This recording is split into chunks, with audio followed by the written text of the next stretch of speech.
Welcome back, Wargamers, to our coverage of the Sons of Behemoth, and in yesterday's video, we broke down the organization of a Stomp, which is the term for a Sons of Behemoth tribe. Of course, they can be taken on their own as mercenaries, but they do have families, they do have tribes that they move in, and each Stomp is defined by the temperament of the Mega-Gargant leading it. And while we did speak on the Kraken Eater Mega-Gargant, who form the Taker Tribes, today we're going to move into what is my personal favorite, the War Stomper Mega-Gargant, who, when acting as the heel or chieftain of a Stomp, form the head of a Stomper Tribe.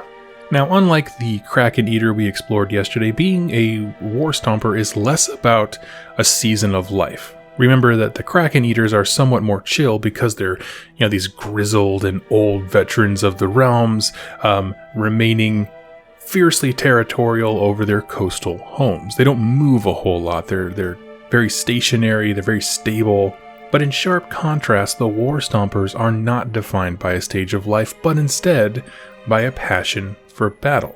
At some point in the long lives of these Mega-Gargants, the din of battle and the feeling of ecstasy they get when acting as a demigod of war on the battlefield has become quite intoxicating, and I can understand why. Simply put, these guys love war. The yelling, the smashing, the eating dead enemies, and looting all the treasure that they can carry, and this is why the War Stomper is the Gargant type that is most readily willing to be taken on as a mercenary by just about anybody. They really just want to be pointed into battle, and if they can also get paid for it, well, that only sweetens the deal. But there is a slight problem. The Gargant brain has only recently developed enough understanding to be a mercenary. And more complex ideas like honor, diplomatic relations, and so on, they're not quite there yet. My point is, it's not too uncommon for a hired War Stomper to turn on his employers once the battle is over. These guys want a fight, and if the one that just ended wasn't fun enough for them, they didn't get their fill, they'll turn on whoever hired them and keep the party going that way.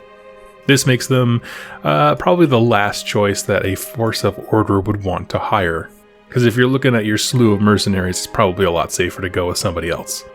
In fact, one thing I loved was that there are stories of War Stompers fighting on both sides of a conflict just to keep it going, which, frankly, the more I think about it, is really dumb on the part of the combatants for not seeing what was happening, but what an ideal setup for this guy, right? Instigating total war just for his personal enjoyment, to the point where the war would have ended, a while back if not for his actions.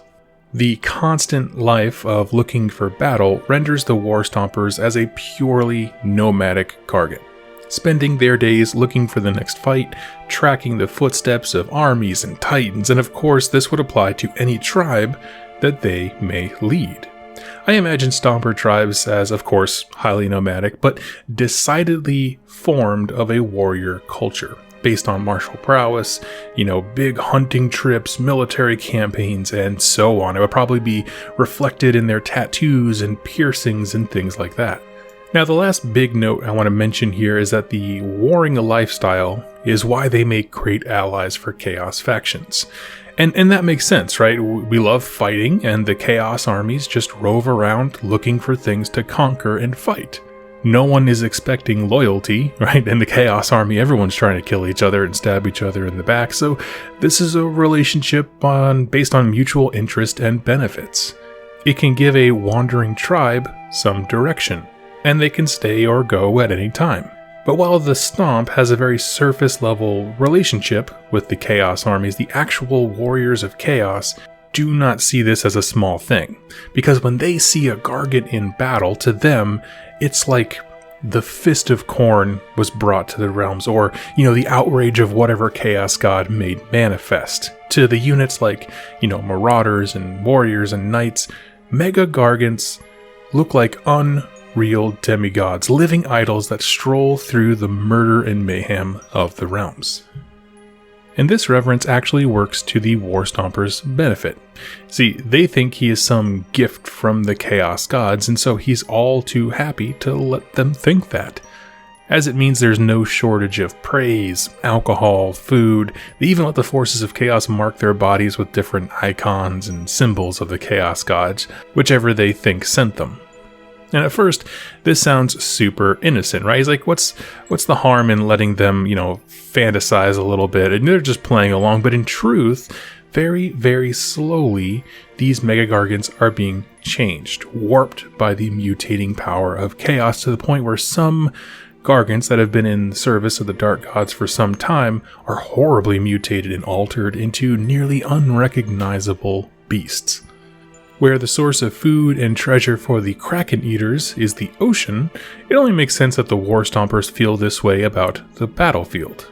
It's the course of life, right? You have light, noise, treasure, glory, all in one place. But it's also moving, and so you need to stay on your feet to follow it.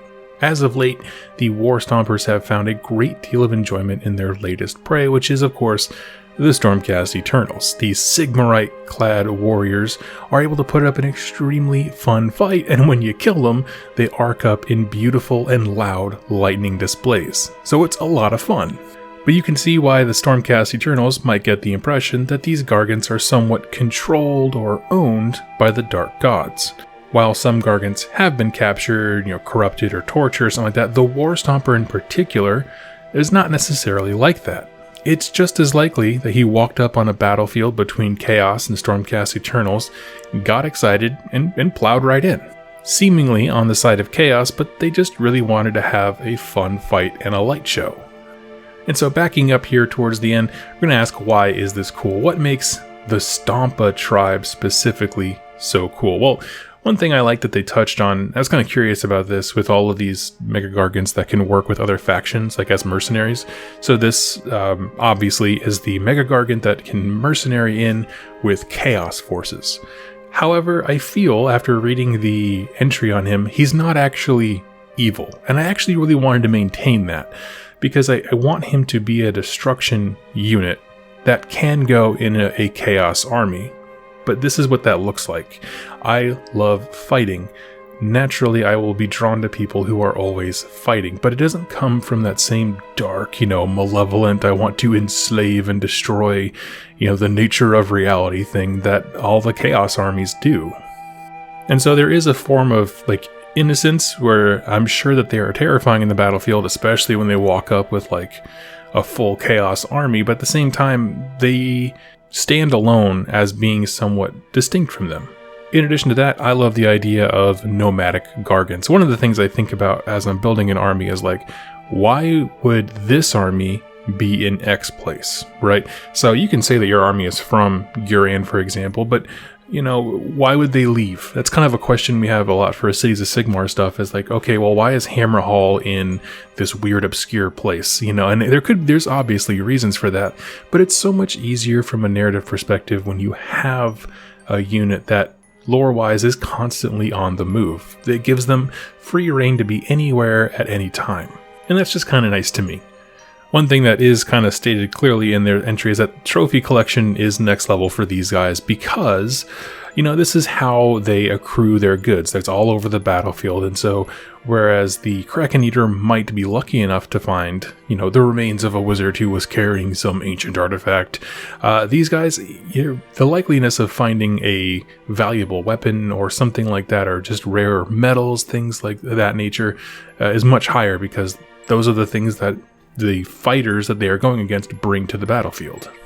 And lastly, I just love the idea of a Gargant warrior culture, and this is where I think you can, if you are going with a Sons of Behemoth army and you do want a Stomper tribe, I think this is probably the note that you can really just open up your mind and write whatever you want. And I think that's really awesome, because, what are their sacred weapons? What tribes have they conquered? What achievements have each of these Gargants made to earn, tattoos or something like that? You can play around and come up with your own tribal culture based on, actions that took place on the battlefield. Now, they don't have to be grandiose and amazing. It's I killed 10 tyrants or anything like that, but they could be as simple as this is the time I pulled a metal tree out of the earth in Chaman, and that's when I became known as the Tree Man, or something stupid like that. It doesn't matter. It's just they're recording what they find entertaining. But since they are War Stompers, that is going to be battle related. So friends, thank you so much for sitting, watching, and listening to this video. I hope you enjoyed it, and tomorrow we're going to wrap up the Sons of Behemoth, the main lore section, although we will revisit it later, by talking about the Breaker Tribes. So go ahead and join me then. Thank you all so much for taking your time out of your day to spend some time with me, and I'll catch you in tomorrow's video. Happy wargaming. Hey everybody, I hope you enjoyed that video. It was made possible by the folks over here to the left. These are my top supporters over here on YouTube and on Patreon that keep this channel going. If you'd like to learn more about how to become a supporter and get some cool things in the process, like exclusive pictures and interactions with me, and get your questions answered here on the channel, go ahead and click any of the links down below or the join button on the community page over on YouTube. Regardless of your choice, I wanted to thank you so much for joining me with this video, and I look forward to seeing you in my next one. Happy wargaming.